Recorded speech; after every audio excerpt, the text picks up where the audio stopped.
going back to the deficit, how do we reduce our spending by that much? Because the one thing I absolutely acknowledge the importance of bringing the deficit under control before austerity measures are imposed on the people of Ontario. But my concern is, here we have a mayor in Toronto saying, "Oh, we can cut all this money and it won't impact services," and then what do we see? Libraries and all kinds of things that are important to people. So how do we do it? The principles are simple. The execution takes some courage and fortitude.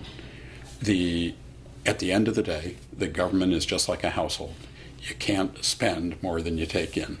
So we have to look at two things. The money the government takes in, can we do anything to increase government revenues, and what can we do to curtail spending?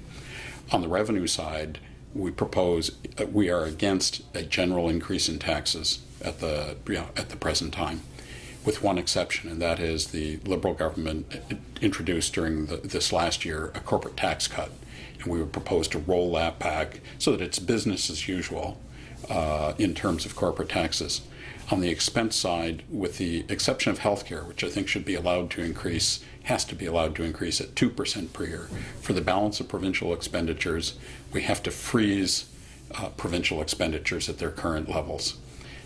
We are not a party, and I am not an individual who has some kind of ideologically motivated need to radically reduce the role of government or to curtail, to cut back services as an aim in itself.